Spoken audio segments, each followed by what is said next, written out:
Marcus Wellington had never heard the word no in his 16 years of life. Born into one of the wealthiest families in London, he lived in a world where money solved every problem and opened every door. His father owned a chain of luxury hotels across Europe, and his mother came from old aristocratic blood that traced back centuries. Their mansion in Kensington was larger than most schools, complete with servants who catered to Marcus's every whim. On this particular summer morning, Marcus woke up in his silk pajamas feeling particularly restless. The previous night, his parents had refused to buy him the limited edition sports car he wanted for his upcoming birthday. It was the first time they had said no to anything, and Marcus was still fuming about it. He had spent hours on the phone with his friends, complaining about how unfair his parents were being. His personal butler, James, knocked on the door and entered with breakfast on a silver tray. "Good morning, Master Marcus. Your parents have left for their business trip to Paris. They said you're free to spend the day however you like." Marcus barely looked up from his phone where he was scrolling through social media, seeing posts from his wealthy friends showing off their latest purchases. "Whatever, I'm going out." James hesitated. "Sir, your parents mentioned you should stay close to home today. Perhaps you'd like to invite some friends over instead?" Marcus finally looked up, his eyes flashing with annoyance. "I don't need permission from anyone. I'll go wherever I want." He threw his covers off and stomped to his walk-in closet, which was bigger than most people's bedrooms. After showering in his marble bathroom, Marcus selected his most expensive outfit. He chose designer jeans that cost more than most people's monthly salary, a limited edition t-shirt from a famous brand, and sneakers that were so exclusive only 50 pairs existed worldwide. He completed the look with a watch worth more than a luxury car and a gold chain that had been in his family for generations. Looking at himself in the full-length mirror, Marcus smiled with satisfaction.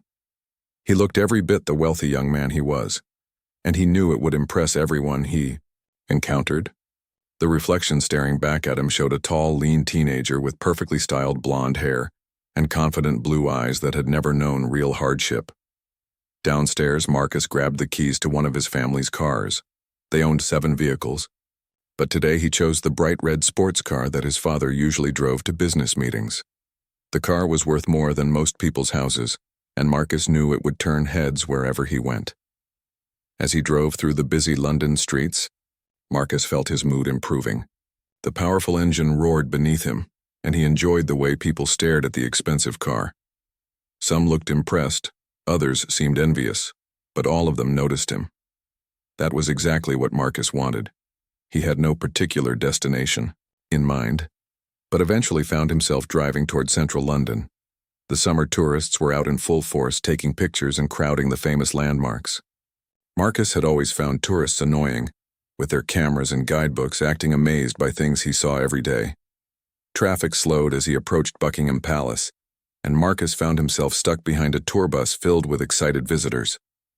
Through his expensive sunglasses, he watched them pressing their faces against the windows, taking countless photos of the royal residence. Their enthusiasm irritated him even more. "Stupid tourists," he muttered under his breath, drumming his manicured fingers on the steering wheel. The leather seats of the car were heated and the air conditioning kept him perfectly comfortable. But his mood was darkening again as he remembered his parents' refusal to buy him the car he wanted. When the traffic finally cleared, Marcus parked in an expensive spot near the palace. He didn't care about the parking fees. Money had never been an object in his life. As he stepped out of the car, he made sure to slam the door loudly enough for nearby people to notice the luxury vehicle. The summer sun was bright, and Marcus pulled his designer sunglasses down over his eyes. He walked with the confident swagger that came naturally to someone who had never faced real consequences for his actions. His expensive shoes clicked against the pavement as he made his way toward the palace gates. Crowds of tourists surrounded the famous building, taking selfies and group photos. Tour guides spoke in multiple languages, explaining the history and significance of the royal residence. Marcus pushed through the groups without saying "excuse me," using his height and attitude to clear a path. Near the palace gates, he noticed the red uniformed guards standing at their posts. These were the famous Queen's Guards, known for their distinctive red tunics, tall black bearskin hats, and their legendary discipline of remaining completely motionless during their duties. Marcus had seen these guards many times before, but today something about their rigid stance annoyed him. Maybe it was his bad mood from the morning, or maybe it was the way the tourists were treating them like tourist attractions rather than real people. Either way, Marcus felt a familiar urge rising within him, the need to prove that his wealth and status made him special. He approached one of the guards, a tall man who stood perfectly still despite the chaos of tourists around him. The guard's expression was completely neutral, his eyes focused straight ahead, his rifle held at the precise angle required by centuries of military tradition. Marcus stopped directly in front of the guard, close enough that he was definitely within the man's line of sight. He waited for some kind of reaction, but the guard remained perfectly motionless. This only served to irritate Marcus more. Looking around, Marcus noticed that several tourists had their cameras ready, always hoping to capture a moment when one of the famous guards might break character. A group of teenagers nearby were giggling and daring each other to try to make the guard move. Marcus felt a surge of confidence. Here was his chance to show everyone present just how important and untouchable he really was. Marcus stood in front of the motionless guard, feeling the weight of dozens of curious eyes watching him. The summer heat was making the guard's heavy red uniform look even more uncomfortable, but the man remained perfectly still. Sweat beaded on the guard's forehead beneath his tall bearskin hat, but he didn't even blink. "Excuse me," Marcus said loudly, his voice carrying the entitled tone he had perfected over years of getting his way. "I'm talking to you." The guard continued staring, straight ahead, his training evident in every fiber of his being. These men were selected from the finest regiments in the British Army, chosen not just for their military skills but for their ability to maintain absolute discipline under any circumstances. Marcus felt his face growing red with embarrassment as tourists began whispering and pointing. Some were taking videos with their phones, expecting to capture another failed attempt to break a guard's concentration. But Marcus wasn't like the other tourists who tried to get reactions from the guards. He was special, important, and he wasn't used to being ignored. "Hey," Marcus said even louder, stepping closer to the guard. "Don't you know who I am? My family owns half the hotels in this city. We probably pay more in taxes than you make in 10 years. A few tourists gasped at the young man's rudeness, but others seemed fascinated by the drama unfolding. An elderly American couple shook their heads in disapproval, while a group of French teenagers recorded everything on their phones. The guard remained statue-like, but Marcus thought he detected the slightest tightening around the man's eyes. Encouraged by what he interpreted as a reaction, Marcus pressed on. "You're just a dress-up soldier, aren't you?" Marcus sneered, his voice dripping with contempt. "Standing here like a puppet for tourists to gawk at. I bet you don't even have a real job." Now several people in the crowd were openly staring at Marcus with shock and disgust. A middle-aged British woman tugged on her husband's sleeve, whispering urgently about the dreadful young man. But Marcus was too caught up in his own performance to notice their disapproval. He reached into his pocket and pulled out a thick wad of cash, his weekly allowance, which was more than many people earned in a month. "Here," he said, waving, the money in front of the guard's face. "I'll give you a real tip. Maybe you can afford a better job." The crowd around them had grown larger, drawn by the spectacle. Most people looked horrified by Marcus's behavior, but he misinterpreted their attention as admiration for his boldness. In his world, money talked, and he believed everyone could be bought or impressed by wealth. When the guard still didn't react, Marcus felt his anger rising. He had never encountered anyone who didn't immediately respond to his family's status and wealth. Teachers, shop owners, restaurant staff, everyone always gave him special treatment once they realized who he was. "Are you deaf?" Marcus demanded, his voice getting shriller. "Or are you just too stupid to understand English?" An older gentleman with a military bearing stepped forward from the crowd. "Young man, you need to show some respect. These guards are serving their country." Marcus spun around, his face flushed with anger. "Mind your own business, old man. This doesn't concern you." He turned back to the guard, his frustration reaching a boiling point.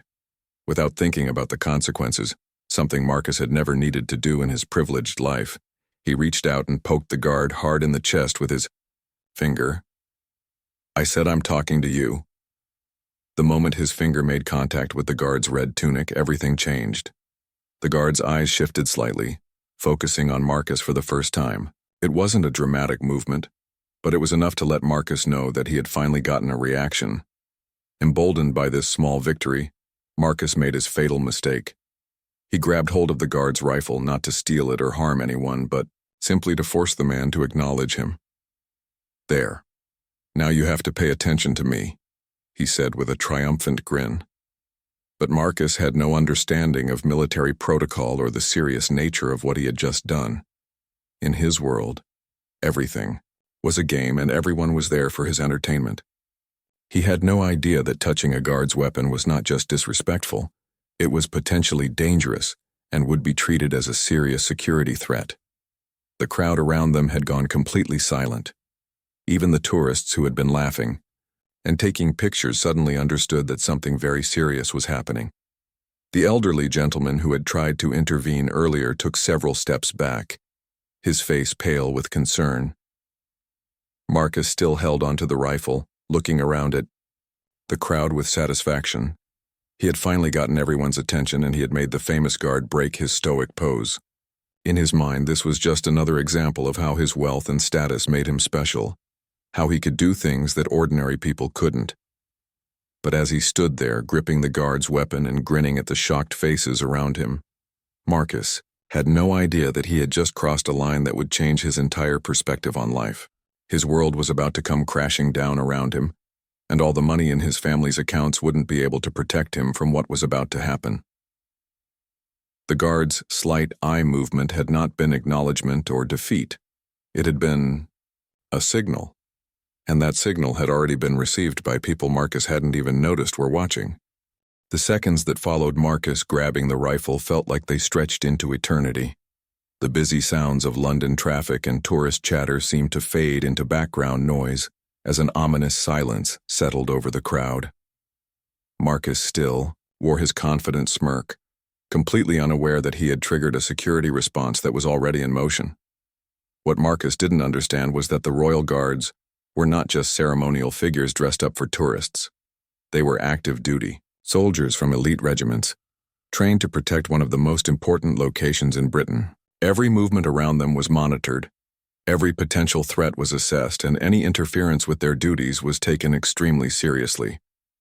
Within 5 seconds of Marcus touching the guard's rifle, 3 things happened simultaneously. The guard he had grabbed smoothly stepped backward, while maintaining his grip on his weapon, effectively breaking Marcus's hold. 2 other guards who had seemed to be standing motionless at distant posts suddenly moved with military precision toward the disturbance. And most importantly, several men in dark suits who had been invisible among the crowd of tourists revealed themselves as armed protection officers. Marcus felt the rifle slip from his grasp and stumbled slightly as the guard stepped back.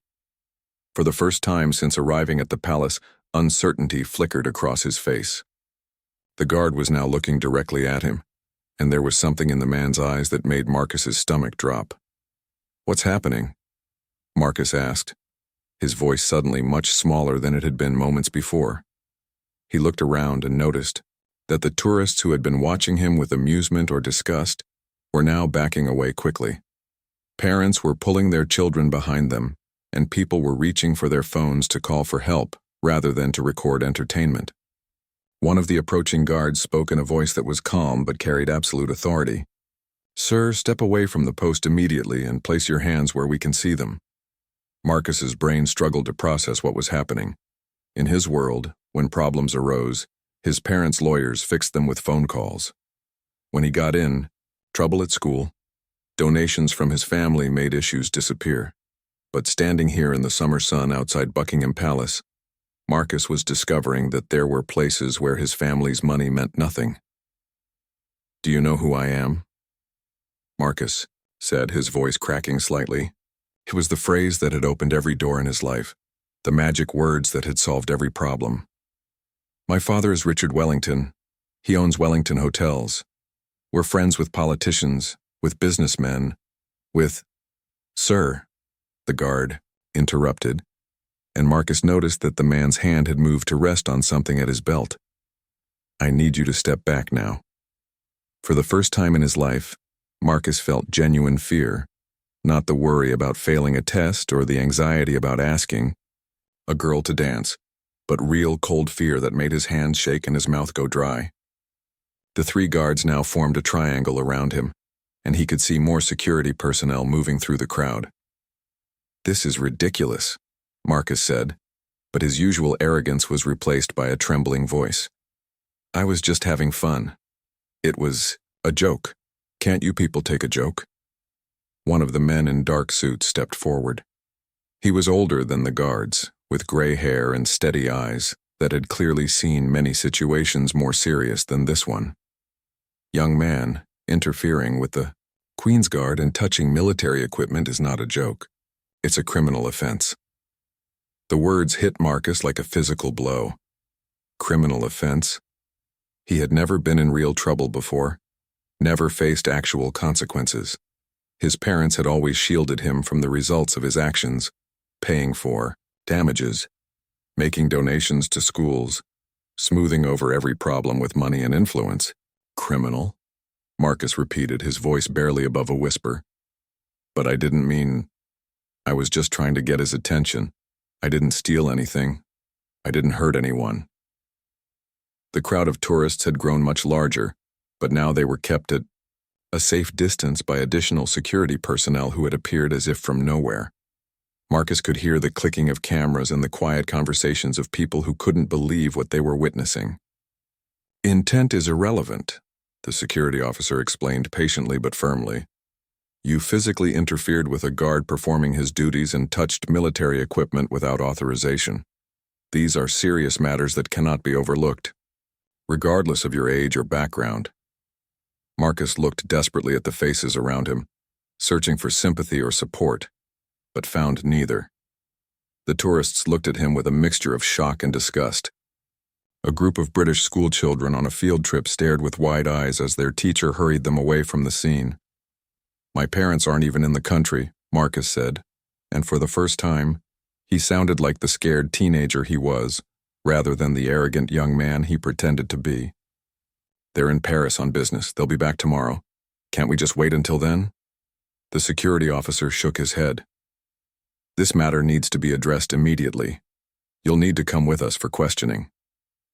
Marcus felt the blood drain from his face. Come with them? He had seen movies where people were arrested, but it had never occurred to him that such a thing could happen to someone like him. Rich people didn't get arrested. They got lawyers. They made phone calls. They fixed problems with money. I want to call my family's lawyer, Marcus said, trying to summon some of his earlier confidence. I have rights. You can't just— You absolutely have the right to legal representation, the officer agreed. That will be arranged, but first you need to come with us. As the reality of his situation began to sink in, Marcus felt something he had never experienced before. The crushing weight of consequences he couldn't escape. All his life, his family's wealth had been like a shield that protected him from the real world. But standing here, surrounded by guards and security officers, Marcus was learning that some lines couldn't be uncrossed, no matter how much money you had. The expensive clothes that had made him feel so confident that morning now seemed like a costume from another life. The designer watch on his wrist felt heavy, and the gold chain around his neck seemed to mock him with its useless extravagance. Marcus found himself in a small, windowless room that smelled of disinfectant and old coffee.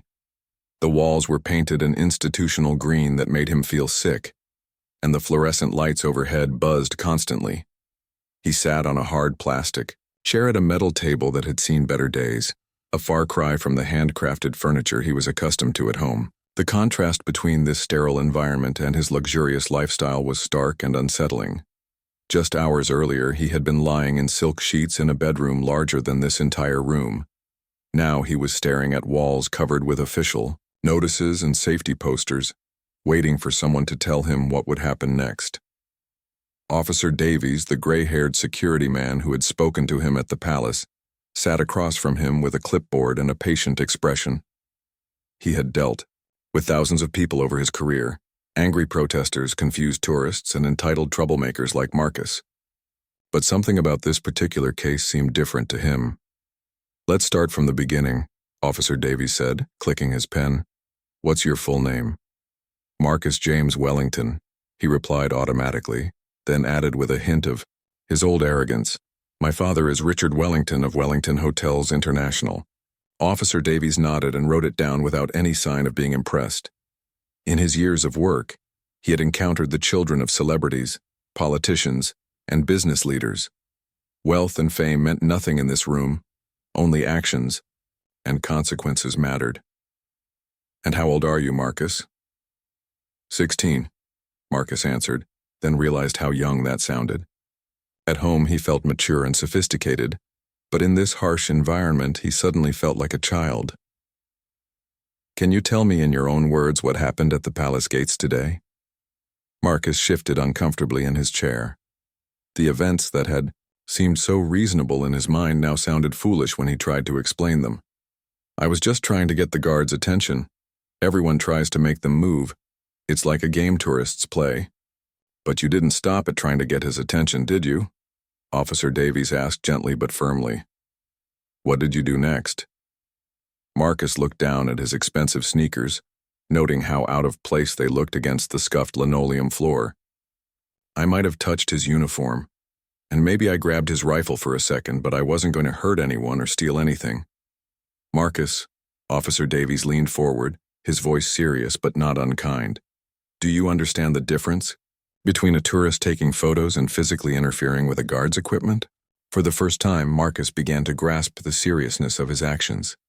The guard wasn't just a man in a costume. He was a soldier with a real weapon, protecting a real palace. The rifle wasn't a prop in some tourist show. It was military equipment. "I guess I didn't think about it like that," Marcus admitted quietly. "At home, everyone does what I ask. I thought if I was important enough, he would have to pay attention to me, too." Officer Davies studied the young man across from him. He had seen entitlement before, but there was something almost pitiful about Marcus's complete disconnect from reality. "Tell me about your home life, Marcus. What's it like?" Marcus's face brightened slightly as he talked about his world. "We have a house in Kensington. Well, it's more like a mansion, really. I have my own wing with a bedroom, bathroom, and sitting room. We have staff who take care of everything. My parents travel a lot for business, but when they're home, we go to the best restaurants and stay at the finest hotels. And when you want something, what happens?" "I get it," Marcus said simply. "If I want new clothes, my mother takes me shopping on Bond Street. If I want to go somewhere, our driver takes me. If I have trouble at school, my parents talk to the headmaster and it gets sorted out." Officer Davies nodded, beginning to understand the young man's mindset. "So when the guard didn't respond to you today, that was probably the first time in a long while that someone didn't immediately do what you expected?" Marcus thought about this for a moment. "Yeah, I suppose it was. Even at school, the teachers treat me differently because of who my family is. Shop owners give me special attention when they see my credit cards. Restaurant staff remember my name after one visit." "And how did that make you feel when the guard ignored you?" "Angry," Marcus admitted. "Embarrassed, like he was making me look stupid in front of all those people."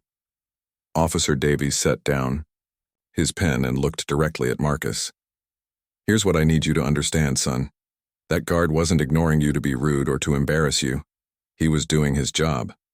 His job is to stand at attention and protect the palace, not to entertain tourists or acknowledge every person who walks by." Marcus felt heat rising in his cheeks. "But I'm not just any person. My family has money, influence." "None of that matters to a soldier on duty," Officer Davies interrupted. "A guard protecting the Queen doesn't care if you're the son of a billionaire or the son of a street sweeper. His duty is the same regardless." The words hit Marcus harder than he expected. For the first time in his life, he was encountering a world where his family's wealth didn't make him special. It was both terrifying and strangely liberating. "What's going to happen to me?" Marcus asked, his voice small and uncertain. Officer Davies consulted his notes. Well, given your age and the fact that this is your first offense, you likely won't face serious criminal charges.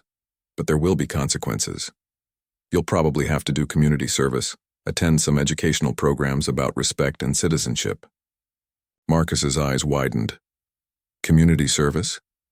The concept was completely foreign to him. What kind of community service? Oh, various things. Maybe helping at a homeless shelter, cleaning up parks, working with elderly people in care homes. The idea is to help you understand how the other half lives, to give you some perspective on the world outside your bubble. The thought of working alongside homeless people or cleaning public spaces terrified Marcus more than the idea of criminal charges. In his world, such people were invisible, problems that money solved by keeping them at a distance. My parents will be furious, Marcus said, the full weight of his situation finally dawning on him. Probably, Officer Davies agreed, but maybe that's not entirely a bad thing. Sometimes being furious is the first step toward making necessary changes.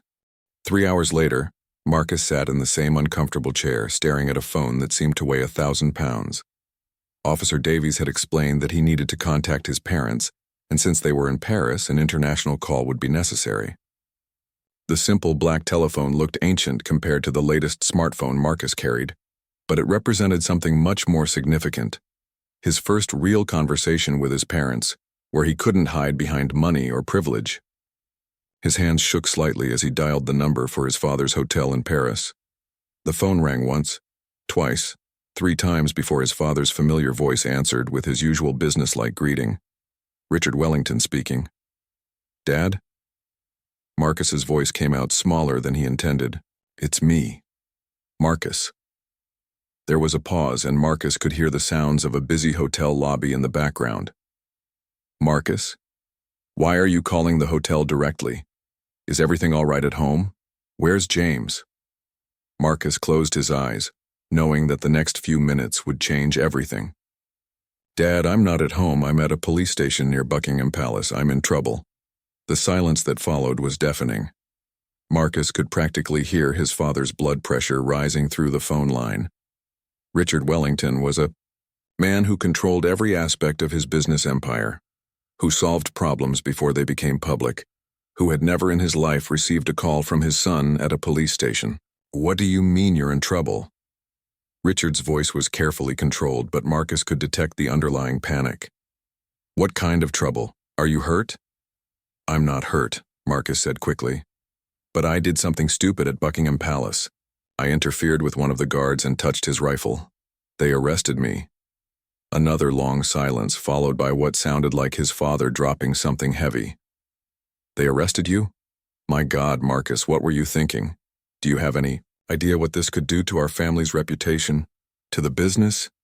Marcus felt tears stinging his eyes. Even in his moment of crisis, his father's first concern was the family image and their business interests. I wasn't thinking about that. I was just angry because the guard was ignoring me, and I wanted to get his attention. Ignoring you? Richard's voice rose an octave. Marcus, those guards are not there for your entertainment. They're soldiers doing their job. How could you not understand something so basic? I understand it now, Marcus said quietly. But this morning I thought because of who we are he would have to acknowledge me. Marcus heard his father take several deep breaths, clearly trying to regain his composure. Put me on the phone with whoever's in charge there. I'll call our lawyers. I'll make donations. I'll do whatever it takes to make this go away. Dad, I don't think money is going to fix this one. Nonsense. Money fixes everything, Marcus. That's how the world works. You just need to know who to pay and how much to pay them. Officer Davies, who had been listening quietly to Marcus's side of the conversation, gestured for the phone. Marcus, let me speak with your father. Marcus handed over the phone with relief. Officer Davies wants to talk to you. Mr. Wellington? This is Officer Davies from the Metropolitan Police. I'm the one handling your son's case. Yes, sir, I understand you're upset. No, sir, this is not something that can be resolved with a phone call from your lawyers. Yes, I'm sure. Mr. Wellington, with respect, Your son committed a serious breach of security protocol. This isn't a private school disciplinary matter or a civil dispute. This is a matter of national security, however minor." Marcus watched as Officer Davies patiently fielded his father's attempts to throw money and influence at the problem. It was strangely fascinating to watch an adult speak to his father as just another concerned parent, rather than a powerful businessman who could make problems disappear. "Mr. Wellington, your son is 16 years old, and this is his first offense. He's not going to prison, but he is going to face consequences that will help him understand the seriousness of his actions. No, sir. Those consequences are not negotiable. Community service and educational programs are designed to help young people develop character and empathy." After 15 minutes of back and forth, Officer Davies handed the phone back to Marcus. His father's voice sounded defeated in a way Marcus had never heard before. "Marcus, your mother and I are flying back tonight. We'll be there tomorrow morning. Are you angry with me?" It was a question Marcus had never needed to ask before, because his parents had never been truly angry with him about anything that money couldn't fix. "Yes, son, I'm angry. But more than that, I'm disappointed. And maybe I'm angry at myself too, for raising you in a way that made you think you could treat people like that guard with such disrespect." Marcus felt something crack inside his chest. Disappointing his father hurt worse than any punishment the police could give him. "I'm sorry, Dad. I really am. I know you are, son. But sorry doesn't undo what you did. You're going to have to face the consequences of your actions, and your mother and I are going to have to take a hard look at how we've raised you." After the call ended, Marcus sat in silence for a long time. Outside the 6 months later, Marcus stood outside the same gates of Buckingham Palace, but everything about him had changed. Gone were the designer clothes and expensive accessories. Instead, he wore simple jeans, a plain t-shirt, and comfortable sneakers that had actually been walked in. His perfectly styled hair had grown out into a more natural look, and his hands showed the calluses that came from real work. He was there as part of his community service, leading a group of underprivileged children on an educational tour of Royal London.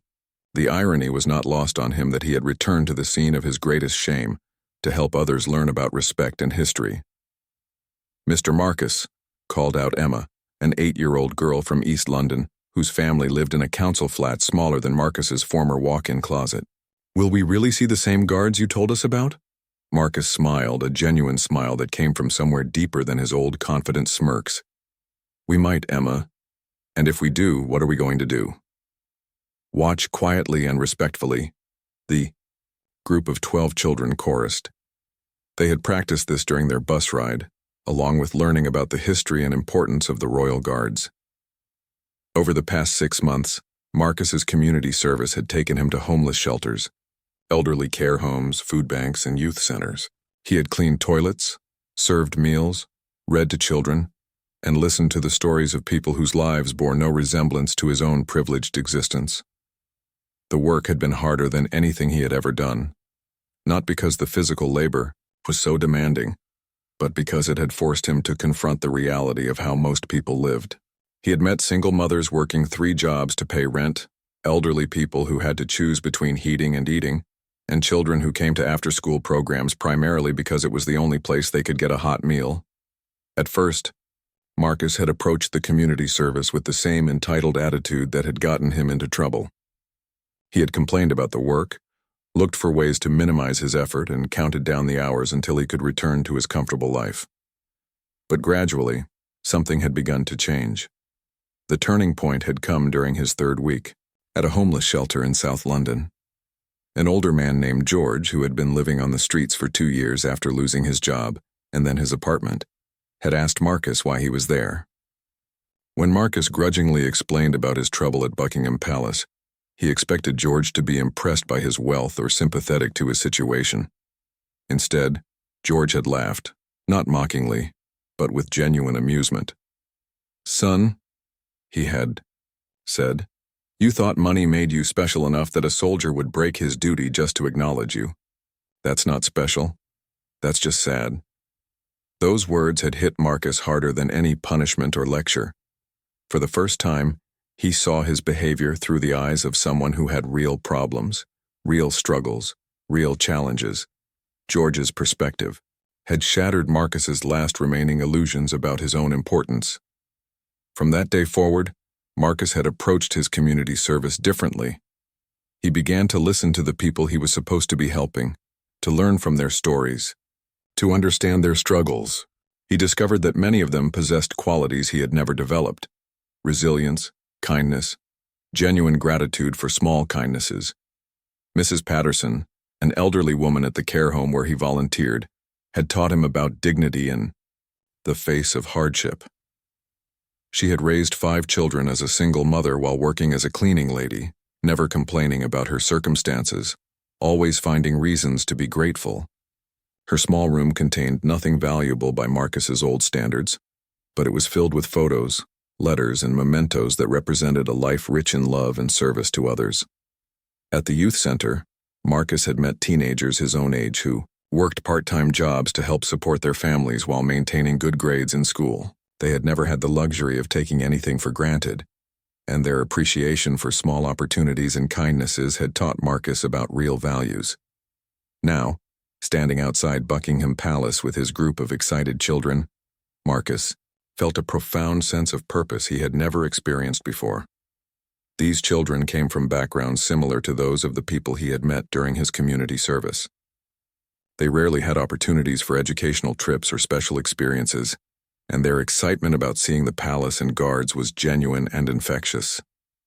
"There they are," whispered Jamie, a 10-year-old boy whose father worked 2 jobs to support the family. "They look so important." Marcus looked at the guards standing at their posts, the same red uniforms and stoic expressions he remembered from that day 6 months ago. But now he saw them differently. He saw soldiers doing their duty with honor and discipline, men who had earned their